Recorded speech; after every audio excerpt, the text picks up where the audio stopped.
Assalamualaikum warahmatullahi wabarakatuh, teman-temanku, sahabatku dimanapun Anda berada, khususnya yang mak-mak taklim, pengurus masjid yang biasa mengundang saya. Setelah meninggalnya Dorce Gamalama, ternyata menimbulkan masalah tersendiri, terutama tentang pembagian harta waris antara saudara dengan anak angkat ya. Kalau saya sudah hari-hari memang menyelesaikan masalah ini, orang yang konsultasi baik dalam taklim yang ada di Indonesia, khususnya kota Batam maupun di luar Batam, bahkan dari Singapura, Malaysia, karena saya memang rutin ngisi di RRI, bahkan ada juga dari Hong Kong, Saudi, ya, Taiwan.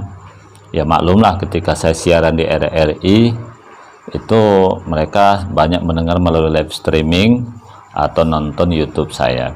Ini kan bermula dari problematika mengambil anak angkat. Jadi ini banyak sekali penyimpangan di antara kita ya. Nanti yang belum jelas silahkan bertanya. Untuk kita pahami problem mengangkat anak angkat itu, satu, ke dalam hukum agama dan hukum negara kan tidak boleh binnya itu dirubah. Misalnya kalau nama bapak kandungnya, bapak biologisnya namanya Mustafa, dirubah pula karena kita yang mengangkat nama Abdullah, jadi itu nggak boleh. Merubah status siapa bapak anak itu pidana dan menurut agama juga dosa. Tapi kan banyak yang melakukan. Tetapi mereka yang merubah bin itu tak sepenuhnya salah ya, karena kan tujuannya baik juga supaya anaknya nanti tidak terkena dampak psikologis. Kenapa harus tidak boleh dirubah? Karena banyak konsekuensinya berikutnya. Kalau anak itu sudah dewasa, kalau perempuan kan kita tak bisa menjadi wali pernikahan anak angkat kelak. Memang ada solusinya wali hakim ya. Kalau kita panjang umur, kalau anak itu tahu kita bukan bapak angkatnya, jadi pula kita wali, misalnya mencari adik kita, saudara kita. Karena banyak juga di kita sekitar kita ini, kita ngambil anak angkat tak ada satupun keluarga yang tahu. Nah itu yang berbahaya ya. Konsekuensi berikutnya misalnya kalau anak laki-laki kan tak bisa juga menjadi wali yang lain. Jangan lupa anak angkat tetaplah anak angkat, bukan anak kandung. Maka memiliki konsekuensi hal haram. Lihat auratnya kalau sudah sebalik. Contoh, kalau dia anak laki-laki berarti yang banyak dosa nanti ibu angkat atau istri kita gitu ya. Kalau misalnya yang mengambil anak angkat itu laki-laki ya, perempuan, berarti kita laki-laki yang banyak dosa, banyak maksiat. Memang ada solusinya ya. Solusinya dimasukkan pondok pesantren.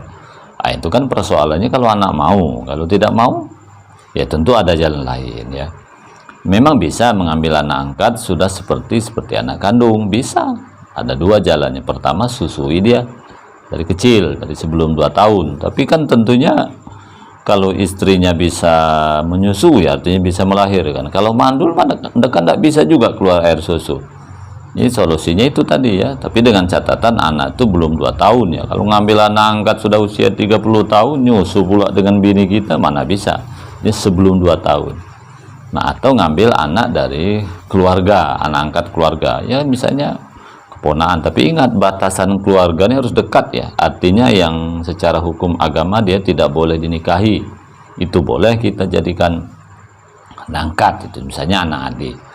Jangan yang terlalu jauh ya. Berikut konsekuensinya kan anak angkatnya kan boleh dinikahi oleh bapaknya, oleh maknya, boleh aja kalau suka sama suka. Ada juga kejadian ya. Kemudian konsekuensi berikutnya adalah anak angkat ini tidak berhak menerima warisan. Yang bisa tuh hibah. Lihat Dorce itu ribut-ribut karena aturan tidak dilaksanakan. Tapi ingat ya, yang dikatakan harta waris itu kalau dibagi setelah meninggal. Kalau sudah dibagi dulu sebelum meninggal bukan harta waris namanya, harta hibah. Seperti Dorce itu kan sudah dibagi habis oleh dia. Mestinya saudara tak usah ribut, karena itu bukan harta waris lagi menurut saya, sudah harta hibah. Terserahlah suka-suka yang memberikan harta kepada siapa saja. Tapi untuk lebih jelasnya masalah ini kan masalah panjang ya, diskusinya panjang, penjelasan butuh panjang ya. Mungkin bagi teman-teman, saudara-saudaraku yang ada problem pada diri kita, teman, saudara, orang lain, ya menurut saya ya nanti tidak apa-apa, telepon saya, chat saya, tahu kan nomor WA saya? 0811 772 633 ya, atau kita ketemuan nongkrong di kedai kopi sambil ngopi-ngopi ya, kita diskusi ya ngalor ngidul, terutama seputar tentang konsekuensi memiliki anak angkat ya.